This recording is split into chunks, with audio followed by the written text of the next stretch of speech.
اوپر اٹھا کے بتایا کہ میں تمہیں ایسا نبی دے رہا ہوں، اس کے ہاتھوں میں ہاتھ دو گے تمہیں مجھ تک پہنچا دیں گے، تم چاند ڈھونڈ رہے۔ دیکھو پہلی اوپن ہارٹ سرجری میرے نبی کی ہوئی ہے، تو اوپن ہارٹ سرجری ہو سکتی ہے، میرے نبی نے سوچ دی۔ وہ تو ہم زوال کا شکار ہوئے تو اور لوگ ہم سے لے گئے، ورنہ اوپن ہارٹ سرجری کا پہلا تصور میرے نبی کے سے شروع کیا گیا ہے کہ جب آپ کو معراج پہ لے جانے لگے، ام ہانی کے گھر سے آپ کو جبریل نے لیا اور حتیم میں آئے۔ حتیم وہ چھوٹی وال دیوار ہے جو بیت اللہ کے ساتھ، اس میں بیت اللہ کا اندر ہے۔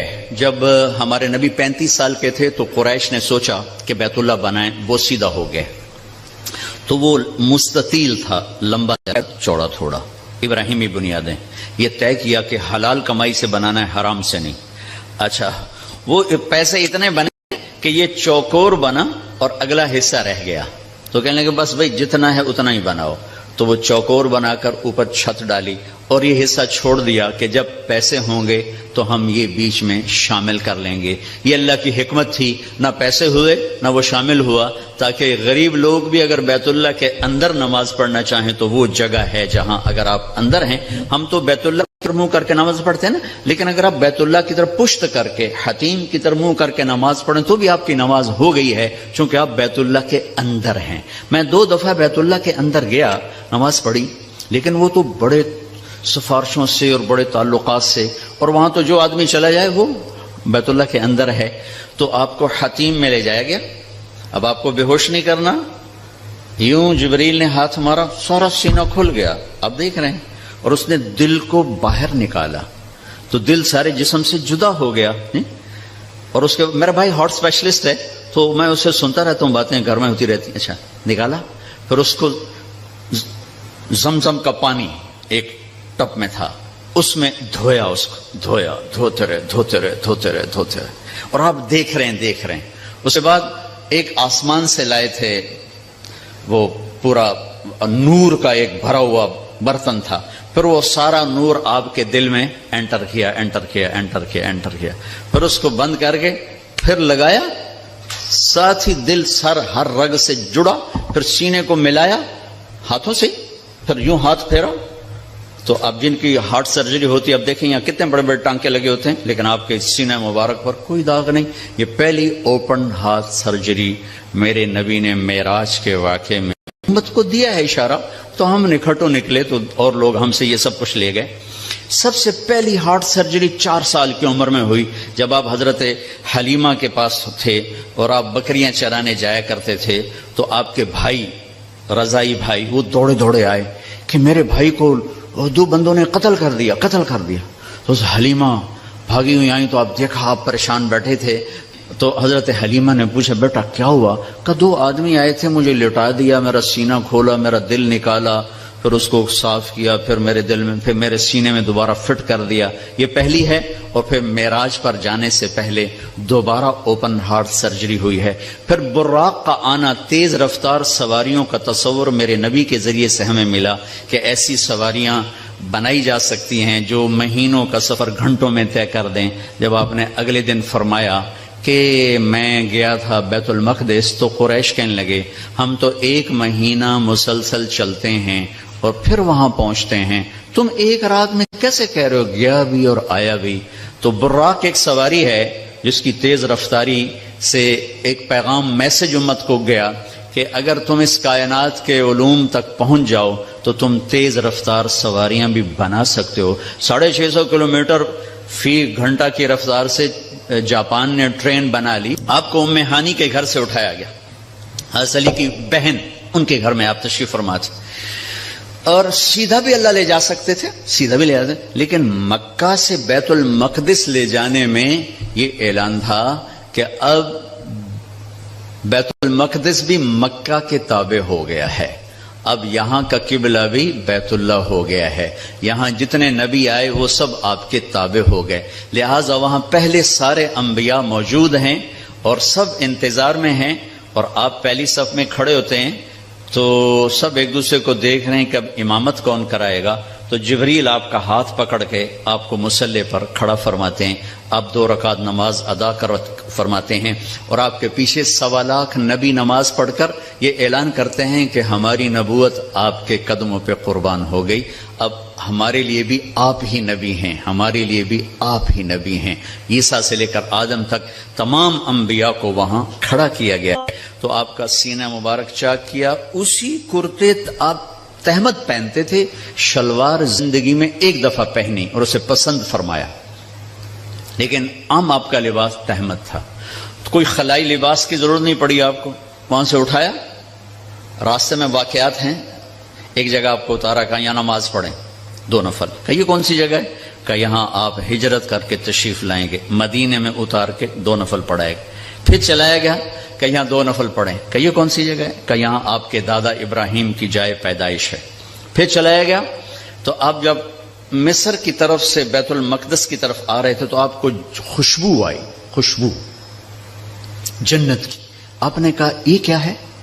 تو کہا یا رسول اللہ، فرعون کی ایک باندی تھی، باندی وہ ہو گئی تھی، موسیٰ علیہ السلام پر ایمان لائی، اس کی 2 بیٹیاں تھیں، ایک دودھ پینے والی، ایک سا چلنے والی، جب فرعون کو پتا چلا تو اس نے ایک کڑاہ میں تیل ڈالا، میں واقعہ پورا سنا رہا ہوں، انہوں نے صرف اشارہ کیا تھا، نیچے آگ جلائی، جب وہ تیل کھولنے لگا تو اس نے اس باندی کو اور اس کی 2 بچیوں کو پکڑوا لیا، کہنے لگا مجھے رب مانو گی تو زندگی مبارک، اولاد مبارک، موسیٰ کے رب کو مانو گی تو پہلے تیری بیٹیاں تیرے سامنے جلاؤں گا، پھر تجھے جلاؤں گا۔ یہ مائیں بیٹھی ہیں، انہیں زیادہ پتہ ہے کہ اولاد کی محبت کیا ہوتی ہے، اور اللہ نے اپنی محبت کو تشبیہ دی ہے، باپ سے تشبیہ نہیں دی، اور اس کے سامنے 2 بچیاں جلنے کے لیے حکم ہو چکا ہے، اور اس کا ایک بول اپنی بچیوں کو بچا سکتا ہے، اور یہ گھر میں جا کے کہہ سکتی یا اللہ معافی دے دے، میں نے کلمہ کفر کہا ہے، میں اندر سے کافر نہیں، تو جائز، لیکن ایک شاعری زبان پہ آ گئی ہے، ہماری اپنی زبان کی ہے، پتہ نہیں تھوڑے پلے پوے نہ پوے، تو سن لوے آجے، عاشق ہوں میں عشق کما میں دل رکھیں وانگ پہاڑاں ہو، سہ سہ بدیاں ہزار علامیں کر جانے باغ بہاراں ہو، منصور جے چک سولی دیتے جڑے واقف کل اسراراں ہو، سجدیوں سر چائی نہ باہو توڑے کافر کہن ہزاراں ہو، عاشق سوئی حقیقی جڑا قتل معشوق دے مننے، سر نو جوڑے تے مکھ نہ موڑے بھویں 100 تلواراں کھنے، سچا عشق حسین علی دا باہو سر دتے تے راز نہ بھنے۔ تو اس باندی نے کہا فرعون 2 ہیں، 100 ہوتی تو یہاں جلا دیتی اللہ کے نام پر۔ اس کو غصہ چڑھا، اس نے بڑی کو پکڑوایا اور یوں ڈالا، وہ چیختی رہی، مچھلی کی طرح تل گئی، پھر چھوٹی کو کھینچا اور اس کے سامنے یوں ڈال دیا، اس کی تو آہ بھی نہ نکلی، جب اس کو کھینچا تو نے کہا میری ایک خواہش، کیا؟ کہ جب میں بھی جل جاؤں تو ماں بیٹیوں کو جدا نہ کرنا، ہماری ہڈیاں کٹھی دفن کرنا کہیں۔ فرعون نے کہا ہاں ہو جائے گا۔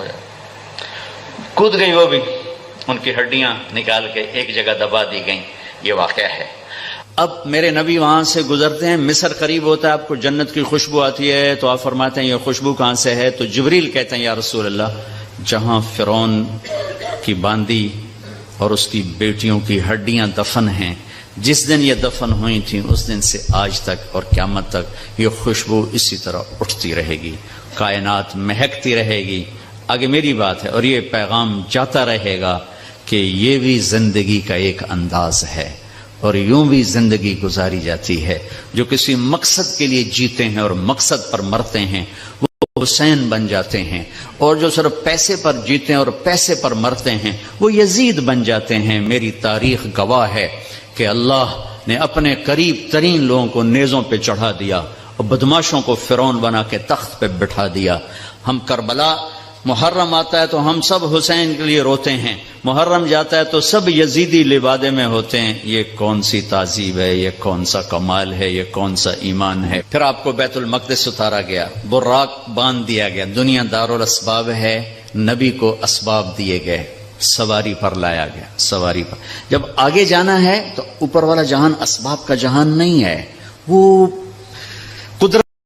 تو براق وہاں باندھ دیا گیا اور اگلا سفر اب براق کے بغیر نہیں، 2 نفل پڑھایا گیا۔ اچھا ایک اور عجیب واقعہ یاد آ گیا، اس رات بیت المقدس کا دروازہ بند کرنے کی پوری کوشش کی چوکیدار نے، دروازہ نہیں بند ہوا،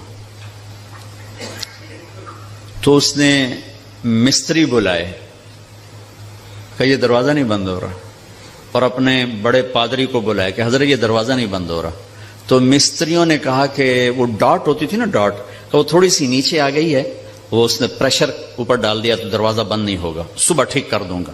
وہ جو بڑے پادری تھے نا، انہوں نے کہا بیٹا یہ ڈاٹ کا چکر نہیں، آج آخری نبی کی آمد ہے یہاں، یہ اس وجہ سے ان کے اکرام میں یہ دروازہ کھلا ہوا ہے، صبح خود ہی ٹھیک ہو جائے گا۔ یہ پادری بعد میں ایمان لے آئے تھے جب اللہ کے نبی نے دعوت نامہ بھیجا تھا، پھر ان کو عیسائیوں نے قتل بھی کر دیا تھا۔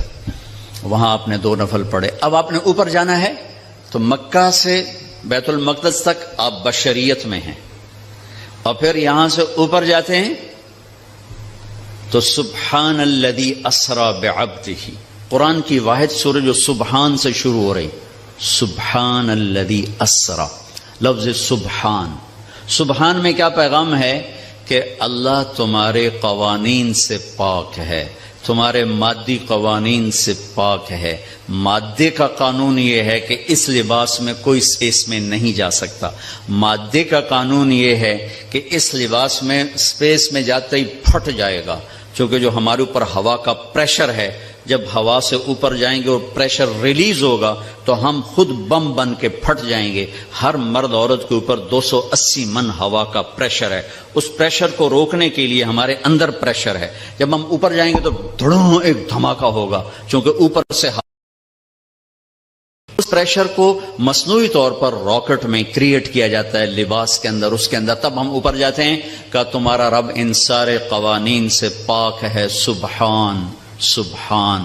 اوپر جانے کے لیے آسرا چاہیے، جبریل نہیں، جبریل کا آسرا بھی نہیں چاہیے، سبحان تمہارے قانونوں کا محتاج نہیں ہے۔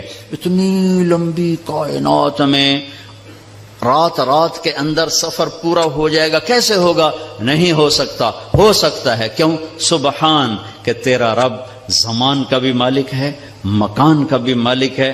ٹائم کو روکنا، زمانے کو روکنا، مکان کو روکنا تمہارے لیے ناممکن ہے، تیرے رب کے لیے ممکن ہے۔ آئنسٹائن مر رہا تھا تو کسی نے کہا تیرے جیسا سائنسدان بھی مر رہا ہے، کہنے لگا ہاں ٹائم سے باہر نکال دو تو میری موت نہیں ہوگی، موت سے بچ جاؤں گا، اور ٹائم سے باہر مجھے کون نکالے گا؟ اور اللہ نکال سکتا ہے، اللہ نکال سکتا ہے۔ وہ ٹائم کا بنانے والا ہے، وہ زمان کو بنانے والا ہے، وہ وقت کا بنانے والا ہے۔ سبحان، صرف ایک صورت ہے جو سبحان سے شروع ہوتی ہے، سبحان، اور اس سبحان کے اندر یہ سارے پیغام ہے۔ پاک ذات، بے عیب ذات، تمہارے قوانین سے بالا تر ذات، تمہاری سوچ سے بالا تر ذات، الذی اسری بعبدہ۔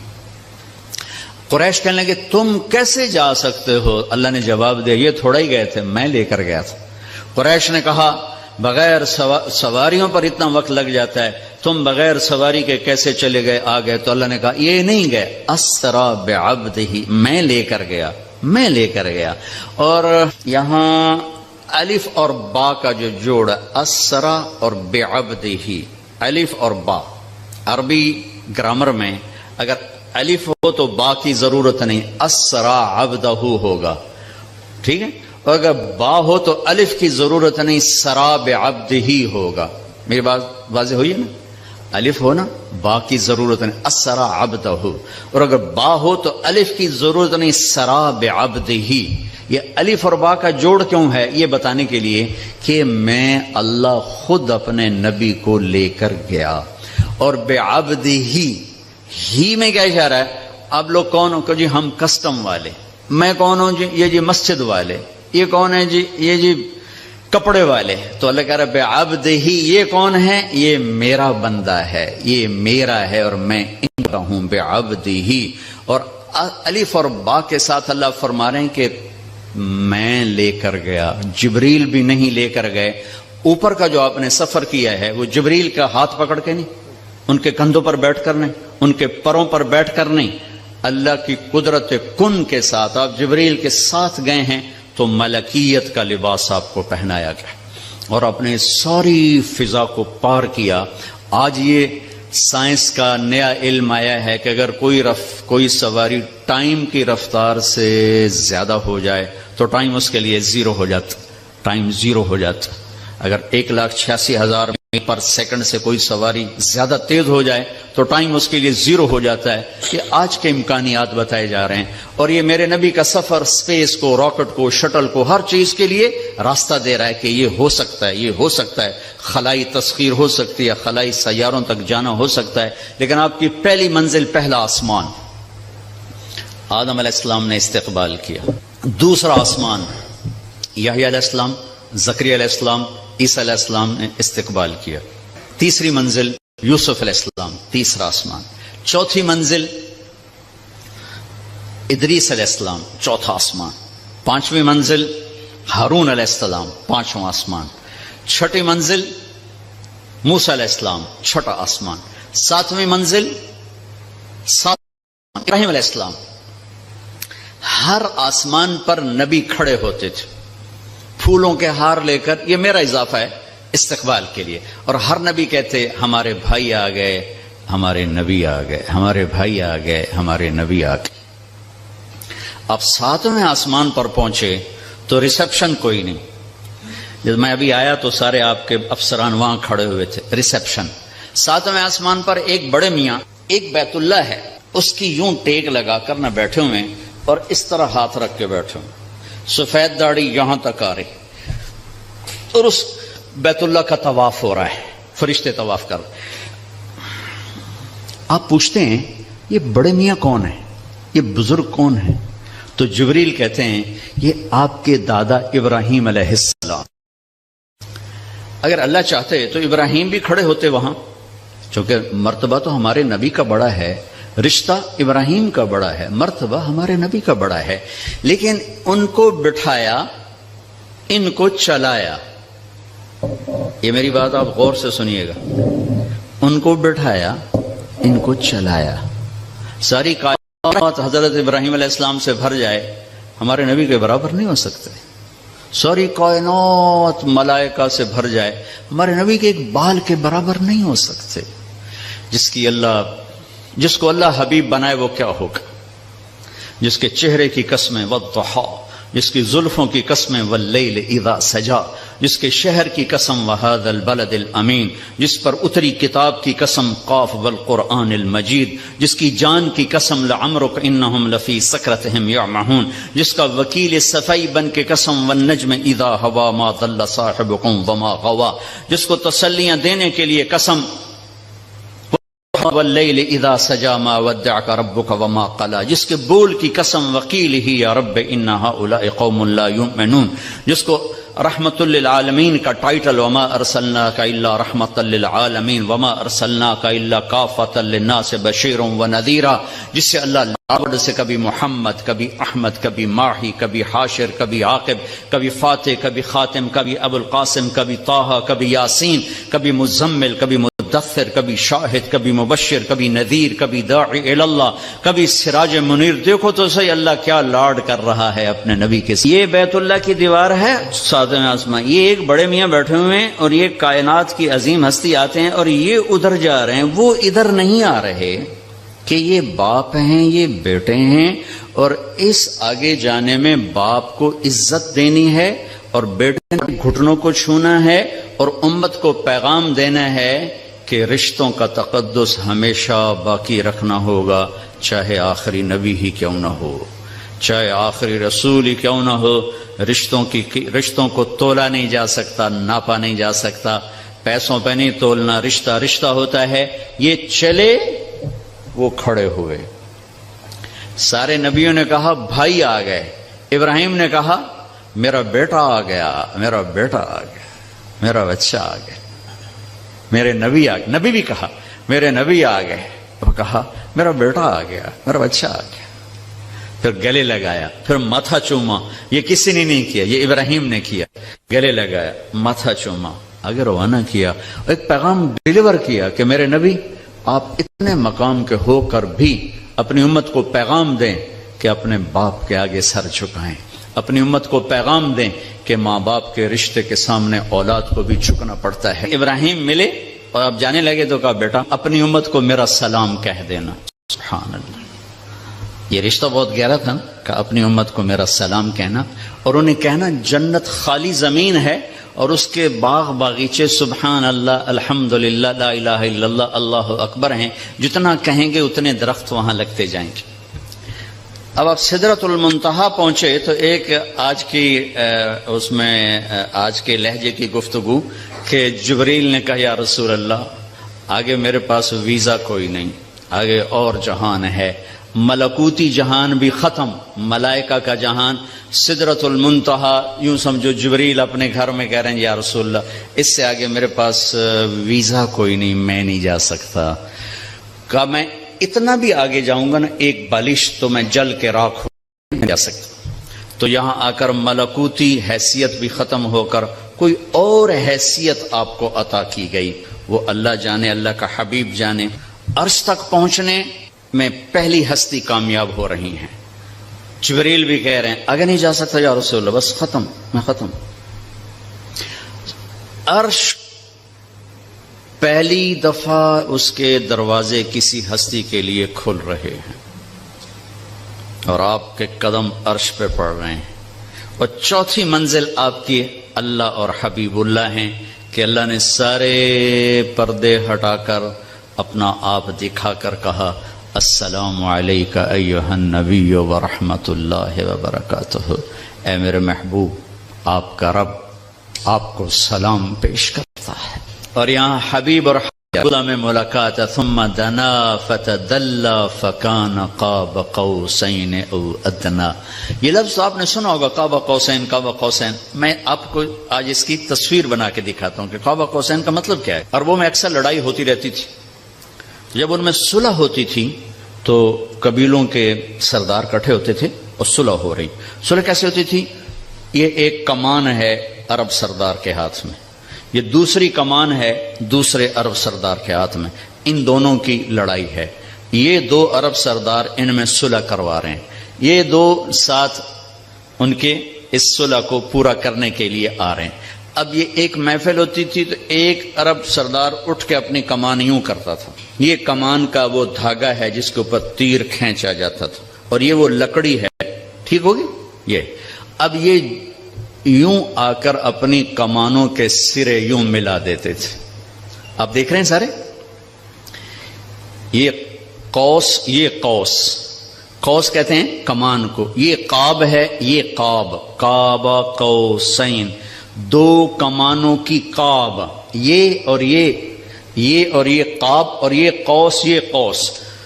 تو اس ملنے کو عربی میں کہا جاتا ہے قاب قوسین، کہ اب جیسے دو کمانیں ان کے کنارے آپس میں مل گئے تو یہ سردار بھی آپس میں مل گئے، اب ان میں لڑائی نہیں ہوگی۔ اس محاورے کو اللہ نے اپنے اور حبیب اللہ کے لیے استعمال کیا، قوسین، کہ میرا حبیب میرے قریب ایسے ہوا جیسے دو کمانوں کے کنارے قریب ہوتے ہیں۔ اگلی عجیب بات بتاؤں، او ادنا، او ادنا، اس کی کیفیت صرف اللہ جانتا ہے کہ نہیں میرے حبیب اس سے بھی زیادہ میرے قریب ہو گئے۔ میرے بھائیوں، اس ہستی کو آئیڈیل بنا کے چلو، مزے کرو گے اللہ کی قسم، اور آپ کی نسلیں مزے کریں گے۔ اگر آپ لوگوں کی جیبوں پہ ڈاکے ڈالتے رہے، نہ آپ سکھی رہو گے نہ آپ کی نسلیں سکھی رہیں گی۔ 60 کی دہائی کے ایک چیئرمین پورے مغربی پاکستان کے ہمارے قریبی رشتہ داروں میں تھے، انہوں نے حرام دولت کے ڈھیر لگا دی، پھر اچانک مر گئے۔ ایک دن ان کا بڑا بیٹا کہہ رہا تھا کاش ہمارا باپ ہمارے لیے حرام کٹھا نہ کرتا تو کوئی خوشی کا دن ہم بھی دیکھ لیتے۔ اور میں نے اس آدمی سے ان کانوں سے سنا، میں اج مر جاواں میری دھی نو کسے دی پرواہ کوئی نہیں۔ بیٹی کمزور ہوتی ہے نا، بیٹوں کا نام نہیں لیتا، بیٹی میں اج مر جاواں میری دھی نو کسے دی پرواہ کوئی نہیں۔ ہائے ہائے ہائے، اس کا بیٹا کہہ رہا تھا کاش ہمارا باپ ہمارے لیے حرام کٹھا نہ کرتا تو کوئی خوشی کا دن ہم بھی دیکھ لیتے۔ پیٹ پہ پتھر باندھ لیے کہ میری امت پیسے پر نہ بک جائے، چوپڑی روٹی پراٹھے اور انڈے پر نہ بک جائے، 3 دن کے فاقے برداشت کیے۔ آپ باغ میں تشریف لے گئے، کھجوریں گری پڑی تھی، گندی کھجوریں جو گر جاتی، آپ نے اٹھائی، ہائے ہائے وجہ کائنات، ساری کائنات جن کے لیے بنائی، ایک گندی کھجور صاف کر کے منہ میں رکھی۔ ایک صحابی ساتھ ہیں عبداللہ تو نہیں کھاتا؟ کہ یا رسول اللہ مجھے بھوک نہیں، بھوک کا مسئلہ نہیں تھا، وہ کھجور کھانا مشکل تھا، جی مجھے بھوک نہیں۔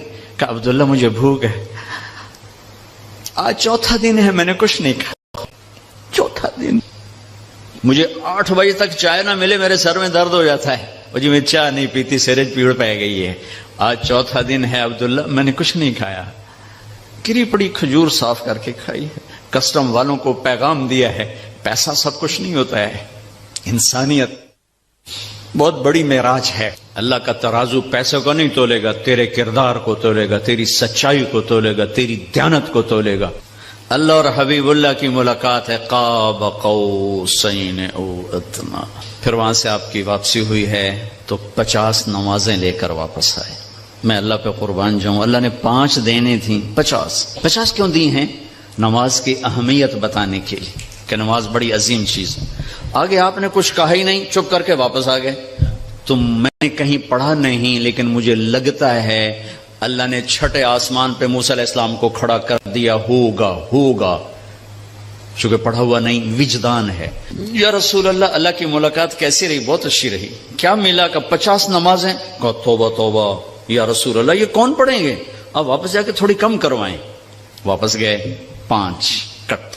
پھر موسیٰ کھڑے تھے، کتنی؟ 5 نہیں یا رسول، واپس جائیں، پھر 5، 9 چکر لگے، آنا جانا 5، صرف یہ بتانے کے لیے کہ کسٹم والوں، نماز بھی ایک بہت بڑا حکم ہے۔ جب 5 رہ گئیں تو موسیٰ علیہ السلام نے پھر کہا واپس جائیں، کوئی نہیں پڑھیں گے۔ آپ نے کہا مجھے شرم آتی ہے، اب 5 کم ہو رہے ہیں، اب جاؤں گا تو 5 کم ہو گئی تو پیچھے کیا بچا، میں نہیں جاتا۔ تو کہنے لگے چلو ٹھیک، میری امت پہ 2 نمازیں فرض تھیں، انہوں نے کوئی نہ پڑھی، یہ کسٹم والے 5 کے تھرو پڑھنے، ایک نہیں پڑھنی، 5 کے تھرو پڑھنی۔ میں کہا نہیں، میں نہیں، بس اب ٹھیک ہے۔ یہ پھر سے آواز آئی اوپر سے، میرے حبیب آپ نے 5 قبول کی، ہمارے ہاں 50 ہی ہیں، آپ کی امت 1 پڑھے گی 10 لکھی جائیں گی، 1 پڑھے گی 10 لکھی جائے گی۔ تو یہ وہاں سے تحفہ لے کر آئے۔ وَلَقَدْ رَآهُ نَزْلَةً أُخْرَى عِنْدَ سِدْرَةِ الْمُنْتَهَى، پھر واپسی پہ جبریل سے پھر آپ کی ملاقات ہوئی، پھر آپ وہاں سے واپس آئے اور پھر بیت المقدس پہنچے، پھر وہاں سے براق پہ سوار ہوئے، اور صبح نہیں، اسی وقت آپ کے سردی کا زمانہ تھا، بستر کی گرمائش ابھی ختم نہیں ہوئی تھی کہ آپ واپس اپنے بستر پر تشریف لے آئے۔ صبح آپ نے حضرت خدیجہ سے کہا یہ ہوا ہے، میں بتانا چاہتا ہوں۔ وہ ڈر گئی، یا رسول اللہ لوگ تو بہت جھٹلائیں گے۔ کہا جھٹلائیں، جو مرضی کریں، میں بتانا چاہتا ہوں۔ آپ حرم میں تشریف لائے اور آپ نے یہ اعلان کیا میرا رات یہ سفر ہوا۔ تو ایک آدمی بھاگا، وہاں سے بھاگا، آیا ابو بکر کے پاس۔ ابو بکر، اگر ایک آدمی یوں کہے میں راتوں رات فلسطین بیت المقدس گیا، پھر اوپر گیا، پھر اسی رات واپس آ گیا، تم مانو گے؟ تو ابو بکر نے کہا کہنے والا کون ہے؟ کہ کہنے والا تیرا ساتھی ہے۔ کہ پھر میں مانتا ہوں۔ یہاں سے آپ کو صدیق کا ٹائٹل ملا، صدیق، لکل امت صدیق، ہر امت کا ایک صدیق ہے، میری امت کا صدیق ابو بکر ہے۔ میں صرف اتنا کہوں گا، کچھ ٹائم نکال کر اپنے نبی کی سیرت پڑھیں، قرآن پڑھیں۔ میں آپ کو مسئلے مسائل بتانے نہیں آیا تھا، صرف اپنے نبی کی زندگی کے چند پہلو بتانے آیا تھا۔ آگے آپ کے اندر میں ایمان والا ایک بیٹھا ہوا ہے، پورا ایک فرد اندر بیٹھا ہوا ہے۔ ایک غلام محمد یہ کپڑوں میں ہے، ایک طارق جمیل کپڑوں میں ہے، ایک اس کے اندر ہے جو کبھی خطا نہیں کھاتا، کبھی غلط مشورہ نہیں دیتا، ہمیشہ سچ بولتا ہے، ہمیشہ صحیح کہتا ہے، ہمیشہ صحیح بات کرتا ہے، صحیح قبول کرتا ہے، غلط کو رد کرتا ہے۔ میں اسے تھپکیاں دے کے سلا دیتا ہوں، چپ کر، سارا جہان کر رہا ہے، کی ہو گیا، وہ چلاتا رہتا ہے، وہ غلط ہو رہا ہے۔ میں کہتا ہوں بکواس نہ کر، میں نے بچے پالنے، میں نے ان کے گھر بنانے، میں ان کی فیسیں بھرنی، میں نے ان کے فیوچر کو سنوارنا ہے، تو مجھے کیا سنا رہا ہے؟ سارا جہان کر رہا ہے، میں نے کر دیا تو کیا ہو گیا؟ یہ جنگ چلتی رہتی ہے، یہ اندر سسٹم ایمان، کتنا ہی ایمان کو گرا کے رکھ دو، وہ آواز لگاتا ہے، وہ صدا دیتا ہے۔ جو سن لیتا ہے وہ بیدار ہو جاتا ہے، جو نہیں سنتا پھر وہ موت پہ بیدار ہوتا ہے، پھر وہ بیداری کام نہیں آتی۔ حضرت علی کا فرمان ہے الناس نیام اذا مات انتبہوا، لوگ سوئے ہوئے ہیں، جب موت آئے گی آنکھ کھلے گی۔ خوش قسمت ہے جو مرنے سے پہلے نکلے کہ یہ حق ہے اور یہ باطل ہے، یہ سچ ہے یہ جھوٹ ہے۔ میرے نبی نے فرمایا میرا امتی ہر عیب کر سکتا ہے، ایک جھوٹ نہیں بول سکتا، ایک دھوکہ نہیں دے سکتا۔ میرا سارا دیش جھوٹ اور دھوکے سے بھرا پڑا۔ میں نیوزی لینڈ گیا، میں ڈپریشن کا شکار ہو گیا یہ سن کر کے پورے نیوزی لینڈ میں ایک آدمی جھوٹ نہیں بولتا، ایک آدمی جھوٹ نہیں بولتا۔ وہ میرا دفتر ہو، میری منڈی ہو، میرے کھیت ہوں، میرا سندھ ہو، میرا بلوچستان ہو، میرا سرحد ہو، میرا پنجاب ہو، سچ بولنے والے تو نظر ہی کوئی نہیں آتے۔ کون ہیں، کہاں ہیں؟ 100 میں 10 آدمی نمازی مل جاتے ہیں، 1 کروڑ میں ایک سچ بولنے والا نہیں ملتا۔ سچائی، دیانتداری، راست بازی، رزق حلال کھانے والوں کے گھر میں کبھی شام نہیں ہوتی، اور دھوکہ اور فراڈ اور فریب اور جھوٹ اور رشوت والے گھر میں کبھی صبح نہیں ہوتی۔ اگر میرے اللہ کے ہاتھ میں طاقت ہے تو یہ قانون کوئی نہیں بدل سکتا۔